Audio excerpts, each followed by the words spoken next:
એને કાંઈ ખબર જ પડતી નથી.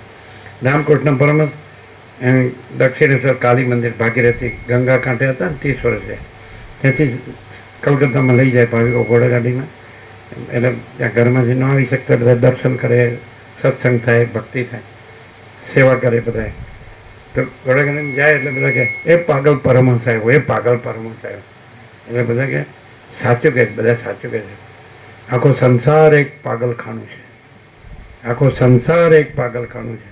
કોઈ સ્ત્રી સારું પાગલ, કોઈ ધન સારું પાગલ, કોઈ માન અક્રમ સારું પાગલ. હું એક પાગલ છું, હું ઈશ્વર સારું પાગલ છું. આખો સંસાર એક પાગલખાનું છે. કોઈ સ્ત્રી સારું પાગલ, કોઈ ધન સારું પાગલ, કોઈ માન અક્રમ સારું પાગલ. હું પણ એક પાગલ છું, હું ઈશ્વર સારું પાગલ છું. હવે એને પાગલ કેવો, અને આ બધા ડાયા ડૂબી ગયા એ માયામાં. એટલે પરમહંસની વ્યાખ્યા કરે પોતે રામકૃષ્ણ પરમહંસ કે દૂધ પાણી ભેળા હોય તો હંસની જીભમાં એક જાતનો ખાટો રસ હોય, એનાથી દૂધ પાણી નોખા પડીને દૂધ પી જાય ને પાણી પડ્યું રહેવા દે. એમ આ સંસારમાં પરમાત્મા અને માયા બે ભેગા છે. એટલે પરમહંસના હૃદયમાં ઈશ્વર પ્રેમરૂપી ખાટો રસ ધરે છે. એટલે પરમાત્માને માયા નોખા પડીને પરમાત્મા રહે પોતે અને માયા છોડી દે. એનું નામ પરમહંસ.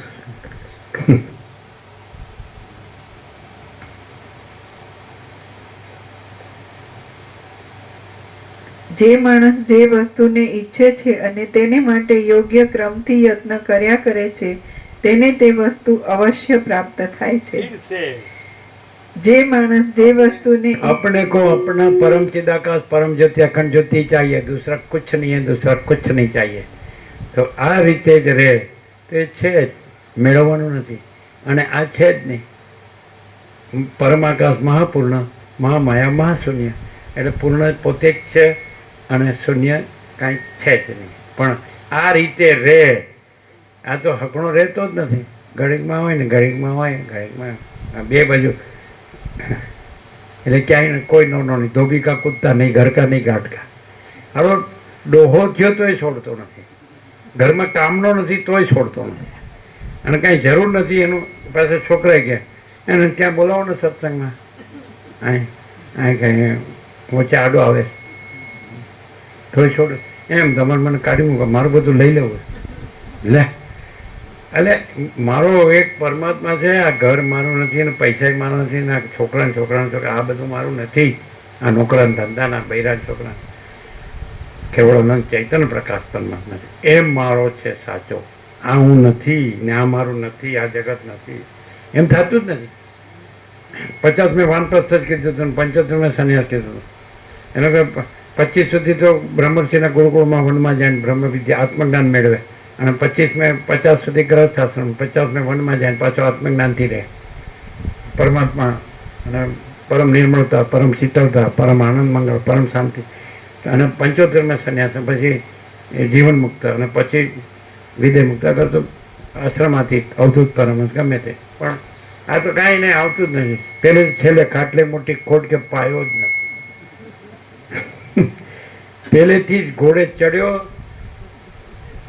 તે હેઠો પડ્યો ને એમ. એટલે ઘોડે ચડ્યો અને છેલ્લો વરઘોડો, પછી પહેલોય વરઘોડો, છેલ્લોય રામ નામ સત હે એ વરઘોડો. આ તો આવ્યું જ નહીં. વસીતને કોણ અમે તો ઓળખતા જ નથી. ક્યાંથી ઓળખે હાડા તું? જેણે માયાને ઓળખ્યું હોય એ પરમાત્માને ક્યાંથી ઓળખી શકે?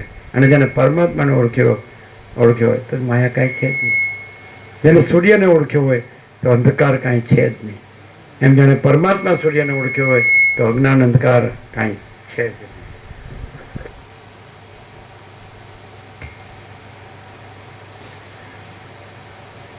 જે માણસ જે વસ્તુને ઈચ્છે છે અને તેને માટે યોગ્ય ક્રમથી યત્ન કર્યા કરે છે તેને તે વસ્તુ અવશ્ય પ્રાપ્ત થાય છે. પ્રાપ્ત કરવાની છે કે પોતે જ છે? મહાચિદાકાશ સ્વયં પ્રકાશ, સંપૂર્ણ પ્રકાશ, પૂર્ણ બ્રહ્મણ, તેજ ગણ, ચેત ગણ પોતે જ છે. પરમાકાશ, અખિલ આત્મા, પૂર્ણ બ્રહ્મ પરમાત્મા પોતે જ છે. માયા છે જ નહીં. એ રીતે જ રહે તો પોતે જ છે. અને ઊંધો મરે તો પછી સારું કાંઈ સુખ નથી, પણ દુઃખનું જ કરે સુખ એનું હોય. અને આ તો પરમ પ્રકાશ, પરમ આનંદ, પરમ શાંતિ.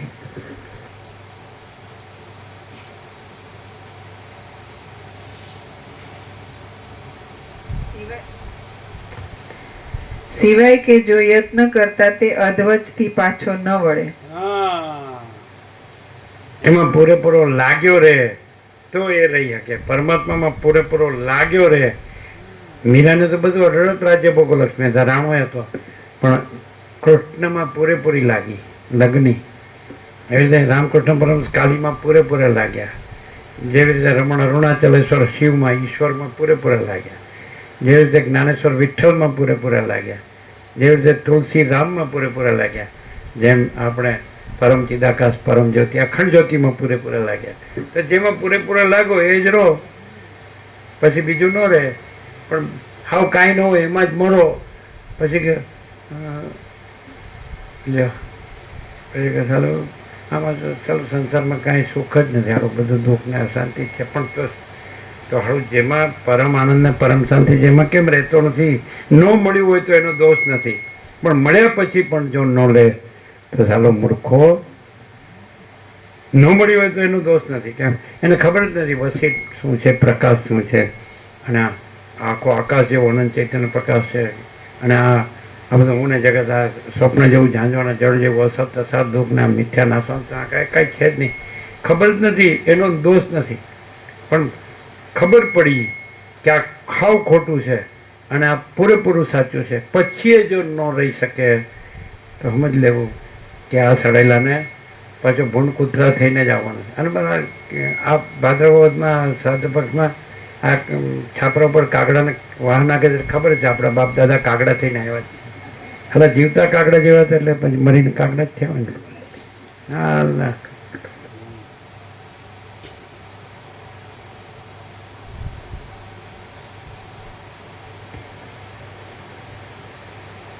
કોઈ પ્રાણી હમણાં ત્રૈલોક્યના ઐશ્વર્યથી શોભી રહેલી ઇન્દ્રની પદવીને પામ્યો છે તે પોતાના પુરુષાર્થથી જ પામ્યો છે.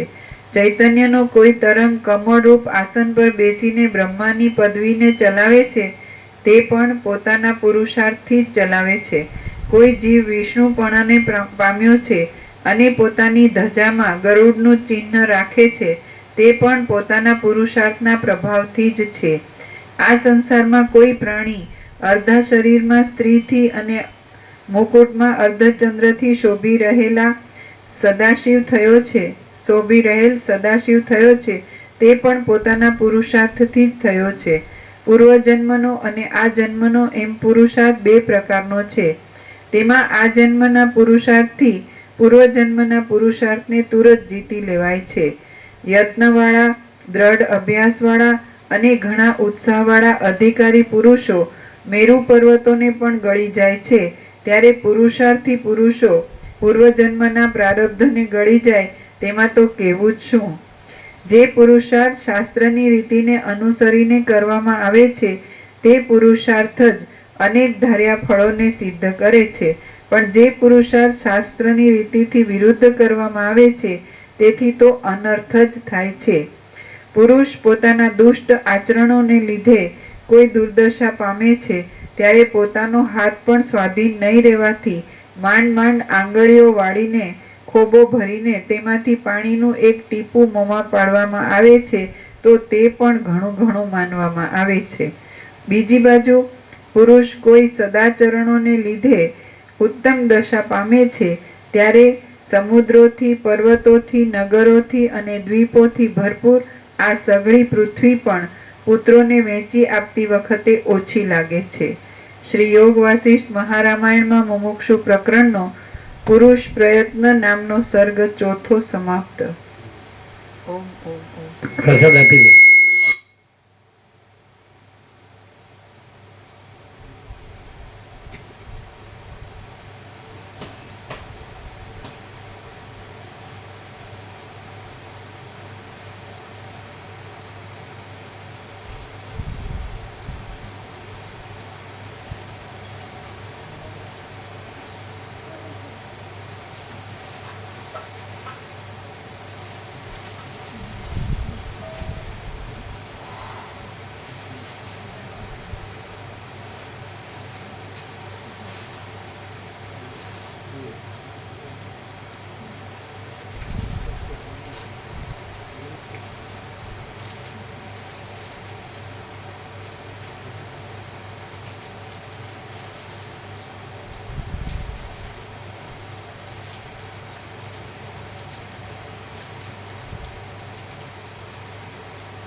એમને ઘેર જઈને વોટ્સઅપમાં સાંભળવું છે એટલે એમના દીકરાના નંબર આપી દે. હા બે દીકરાનો હા તો નંબર આપી દે. હા લઈ લઈશું લઈ લઈશું? હા લખેલું છે ને હા ઓ ઓ ઓ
दो पल के लिए दिखते हैं जाइए